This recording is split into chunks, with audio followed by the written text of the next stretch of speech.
محرم الحرام ان مہینوں میں سے ہے کہ رب تعالیٰ نے قرآن مجید کے اندر فرمایا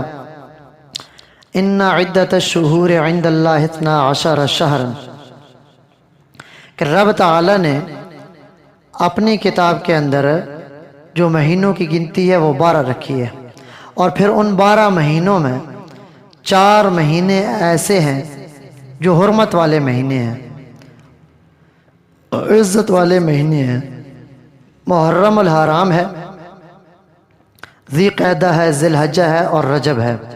محرم الحرام کو ان مہینوں میں، ان 4 مہینوں میں سب سے زیادہ، اس چوتھے کو محرم کو جو سب سے زیادہ فضیلت حاصل ہے وہ محرم کو ہے۔ محرم کو یہ فضیلت اس وجہ سے حاصل ہوئی کہ جتنی بھی آپ جب سے دنیا بنی ہے بڑے بڑے واقعات رونما ہوئے ہیں، حضرت آدم علیہ السلام کی پیدائش ہو، اس دنیا کو آباد کرنے کا وقت ہو، اس دنیا کو ختم کرنے کا وقت ہو، یعنی قیامت کا دن، وہ بھی محرم الحرام میں ہوگا۔ حضرت آدم علیہ السلام کی توبہ ہو، حضرت یونس علیہ السلام کو مچھلی کے پیٹ سے نجات ملی ہو، حضرت ایوب علیہ السلام کو بیماری سے شفا ملی ہو، اور دیگر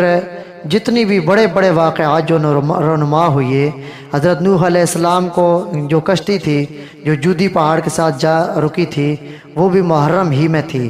اور اسی محرم میں بالخصوص حرم کے جو دن ہیں ان میں سب سے زیادہ جو فضیلت ہے وہ عاشورہ کو ہے، یعنی 10 محرم کو ہے۔ 10 محرم کو اس میں اللہ تعالیٰ نے فرمایا آگے اس آیت میں جا کے کہ فَلَا تَظْلِمُوا فِيهِنَّ أَنفُسَكُمْ، پس تم ان مہینوں میں اپنے اوپر، اپنی جانوں کے اوپر ظلم نہ کرو۔ تو یہ مہینے ہوں اور پھر اللہ تعالیٰ کا منع کرنا کہ ان مہینوں میں اپنی جانوں پہ ظلم نہ کرو، یہ زمانہ جاہلیت سے یہ مہینے معزز تھے، یہ محترم تھے۔ جو زمانہ جاہلیت کے لوگ تھے وہ آپس میں جو جنگ و جدال ہوا کرتی تھیں وہ ان مہینوں میں روک دیا کرتے تھے محرم کے احترام میں۔ کچھ میں نے جیسے کہ آپ کے سامنے عرض کیے یہ واقعات ہیں، اور اس کے علاوہ محرم کو اللہ تعالیٰ نے بڑی فضیلت بخشی ہے، بڑے مقام والا بنایا ہے۔